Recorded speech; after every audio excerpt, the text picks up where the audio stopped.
네, 여러분 안녕하세요. 뉴스입니다. 윤석열이 잘하는 것은 오로지 먹방밖에는 없다라고 판단한 기레기들이 연일 윤석열의 먹방 뉴스 보도만 하고 있는 가운데 윤석열이 밤낮 할 것 없이 잘 먹고 다니는데 정작 청와대에서 근무하는 대통령실 직원들이 굶주리고 있다고 합니다. 그 이유는 용산 집무실 내 청사에는 아직 구내식당이 없다는 겁니다. 대통령실 직원들의 출근 시간이 대개 오전 6시에서 7시 사이입니다. 특히 김대기 비서실장이 주재하는 수석 비서관급 회의가 매일 오전 7시에 열리기 때문에 출근은 이른 데 비해서 아침 식사를 해결할 곳이 없다는 것입니다. 누굴 탓하겠습니까? 다 잘난 윤석열 만나서 본인들 스스로 고생하겠다고 나선 것인데 그 정도는 감수해야죠. 그러게 윗사람을 잘 만나야 하는데 지는 허구한 날 여기저기 싸돌아다니면서 맛있고 좋은 것만 골라 먹으면서 직원들의 고충 알기나 하겠습니까? 하기는 뭐 그런 고충 안다라면 허구한 날 먹방이나 찍으러 다니지는 않겠죠. 자, 그런데 이 윤석열이 아니란 인식은 여기저기서 허점이 드러나고 있습니다. 지난 13일 북한에서 미사일을 발사했을 때 본인이 NSC 회의를 직접 주재하지 않아서 그렇게 비판을 받아왔는데도 불구하고 오늘 북한이 또다시 여러 발의 탄도미사일을 동해상으로 쏘아 올렸는데도 불구하고 본인이 직접 NSC를 주재하지 않고 또다시 국가안보실장에게 일임하면서 국가안보실장의 주재로 NSC가 열렸다고 합니다. 윤석열실은 언론에 이렇게 공지를 띄웠습니다. 이후 필요하다고 판단이 되면 윤석열 대통령이 직접 주재하는 NSC 전체 회의를 개최할 계획이다 라고 말입니다. 정말 보통 심각한 일이 아닙니다. 그 필요하다고 판단되는 시점이란 과연 어떤 시점을 말하는 것일까요? 본인 스스로가 북한을 주적이라고 칭하며 그 북한이 연일 이렇게 도발을 하고 있는데도 먹방 찍을 시간은 있어도 안보회의 주재할 시간은 없다는 것입니다. 이 정도면 국회에서 심각한 우려를 표해야 하는 것 아닌가 싶습니다. 그리고 김건희와 함께 한강변 쓰레기 줍기 봉사활동에 참여하려고 했던 기존의 일정을 취소하고 용산 청사로 출근을 했다고 합니다. 주말만 되면 이 김건희와 이미지 메이킹하고 언론은 받아쓰고 참 정말 한심스럽습니다.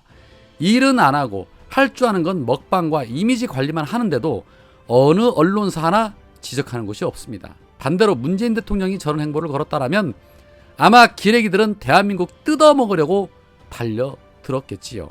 지켜보는 것도 한두 달이지 길어지면 그때는 민심이 폭발할 것이고 당장 끌어내려야 한다는 이야기가 나오게 될 것입니다. 자, 그런 가운데 윤석열과 그 일당들이 열받는 일이 하나 있었습니다.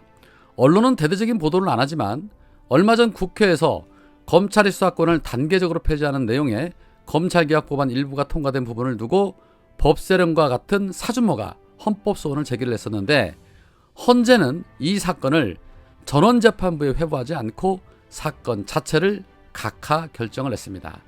그 각하 사유는 청구인들이 기본권 침해에 자기 관련성이 없기 때문에 소송 요건이 제대로 갖춰지지 않았다라는 그런 판결입니다.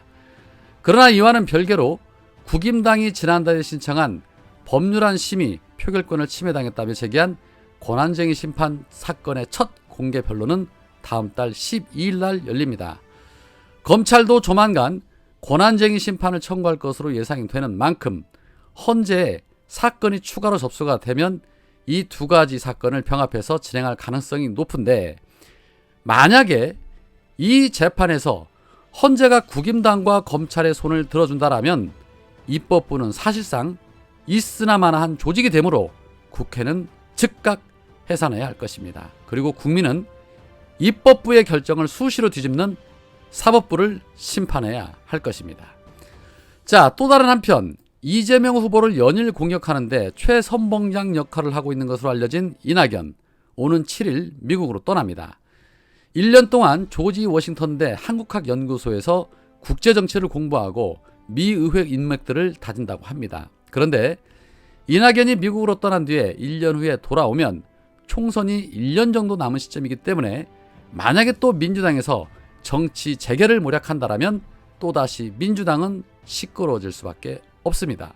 이낙연은 자신의 페이스북을 통해 이런 글을 남겼습니다. 미국으로 떠나기 이틀 전 국립현충원 김대중 전 대통령님 내빈 묘소에 참배하고 출국 보고를 드렸다. 김대중 대통령님의 파란만장한 생애와 깊은 사색의 말씀을 생각했다. 그 가운데서도 김대중 대통령의 마지막 말씀을 국민 여러분과 함께 되새기고 싶어졌다. 인생은 아름답고 역사는 발전한다. 앞서 5월 23일에는 노무현 전 대통령님 묘소에 참배했고 그 이틀 뒤에는 문재인 전 대통령님 사저를 찾아 출국 인사를 드렸다라는 글을 올렸습니다. 인생은 아름답고 역사는 발전한다. 김대중 대통령께서 하실 때는 저 말이 정말 뜻깊고 의미 있게 느껴졌지만 이낙연이 그런 말을 하니까 왜 이렇게 웃음이 나오는지 모르겠습니다. 역사의 발전에 도움을 주기보다는 발목을 잡았던 인물이기 때문에 그런 것이 아닐까 하는 생각이 듭니다. 이낙연이 미국행을 한다는 소리에 시민들의 반응은 주로 이러한 반응들이었습니다.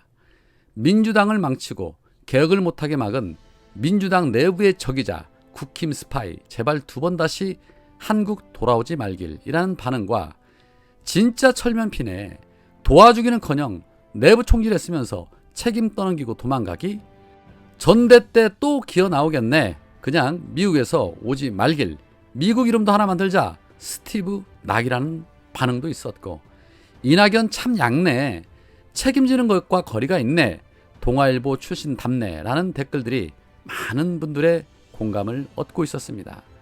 누구나 생각하는 건 비슷한가 봅니다. 너나 할 것 없이 이낙연에 대한 비판 글들이 줄을 이루고 있었습니다.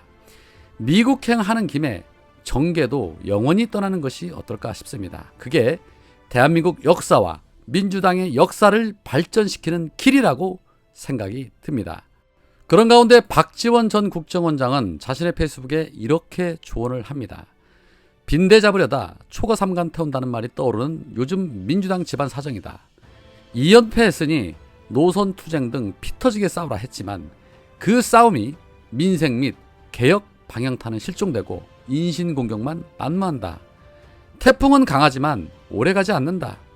국민이 납득하는 싸움을 해야지 너 죽고 나 살자 한다라면 3연패가 기다릴 뿐이다.